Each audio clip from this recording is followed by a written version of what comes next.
Kwa moyo wa shukrani, unyenyekevu na uzalendo wa kweli kwa nchi yangu, leo nasimama hapa mbele yenu waandishi wa habari na mbele ya Watanzania wote na hususan wa jimbo la Tarime mjini. Mimi mtoto wenu, nilizaliwa hapa, nikalelewa hapa,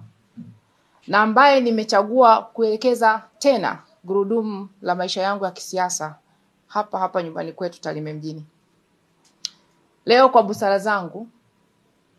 tafakari na moyo uliojaa matumaini kwa mustakabali wa Tarime na Tanzania yetu, natangaza rasmi kutia nia kugombea ubunge wa jimbo la Tarime mjini kupitia Chama cha Mapinduzi. Chama kinachoongoza kwa vitendo, chama chenye historia ya kuunganisha taifa letu, lakini zaidi ni chama ambacho kimeonyesha dira ya kweli ya maendeleo kwa kila Mtanzania. Nimefikia uamuzi huu si kwa jazba, wala si uamuzi wa kutafuta nafasi na maslahi binafsi, wala si wa kuwakatisha tamaa wale wote waliowahi kuniunga mkono hapo awali, bali baada ya tafakari ya hali ya nchi yetu, hali ya jimbo letu la Tarime mjini, na hasa matarajio makubwa ya wananchi wa Tarime mjini, matarajio ya maisha bora, huduma bora za kijamii, fursa sawa katika nyanja zote, na hapa nikimaanisha kiuchumi, kijamii, kisiasa na kiutamaduni, na maendeleo ya kweli kwa kila Mtanzania anaishi hapa Tarime mjini. Mimi binti yenu nimeona kuwa kupitia Chama cha Mapinduzi, ndoto hizi si tu zitabaki kwenye makaratasi, bali zinaweza kutafsiriwa kwa vitendo. Ndio maana leo nasema niko tayari kuwa sehemu la suluhisho ya maendeleo ya wanatarime mjini. Ndugu zangu,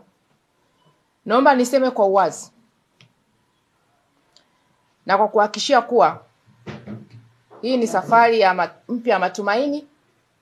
na sio safari yangu mimi pekee kama Esther Nicholas Matiko, bali ni safari yetu sote sisi wana Tarime mjini. Ni safari ya mabadiliko chanya, safari ya mshikamano, safari ya kazi na utu, kama kauli mbiu ya chama chetu inavyosema, kazi na utu, tusonge mbele. Ndugu zangu, kabla ya kujiunga na Chama cha Mapinduzi, nitafakari sana dhamira ya rais wetu Mheshimiwa Dr. Samia Suluhu Hassan, kiongozi aliyepokea nchi kwa mazingira ambayo sote tunayafahamu, aliyepambana na kujipambanua kusukuma gurudumu la maendeleo kwa mustakabali wa taifa letu katika mazingira ya aina zote bila kuchoka. Kiongozi asiyo wa maneno bali wa vitendo, ambaye kupitia agenda zake za 4R ambazo sote tunazifahamu maana ya 4R, kwa maana ya reconciliation, resilience, reforms na rebuildings, amenifanya niamini tena kuwa Tanzania inaweza kuwa nchi ya uchumi wa kati na Tarime wetu inaweza kusonga mbele zaidi kimaendeleo. Ndugu zangu wana Tarime mjini, na waomba mtambue kuwa Chama cha Mapinduzi cha leo si chama cha historia pekee, bali ni chama cha mustakabali chanya wa taifa letu. Ilani ya Chama cha Mapinduzi ya mwaka 2025-2030 ambayo naamini baada ya kuwa imeweka wazi baada ya mkutano mkuu, wengi wetu mtakuwa nayo, na hapa nimekuja nayo pia, imenivutia kwa namna ambavyo imeweka vipaumbele katika huduma zote za kijamii. Mwisho kabisa, ninawaomba wana Tarime mji, Watanzania wa Tarime, Tanzania wa kanda maalum ya Tarime Rorya, wana Mara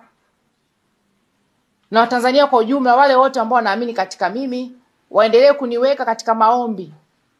kwa sababu msubati wenu ninategemea katika muda wote kuanzia sasa nitaenda kuchukua fomu ya kuomba ridhaa ya kugombea ubunge kupitia chama chetu cha Chama cha Mapinduzi kwa jimbo la Tarime mjini.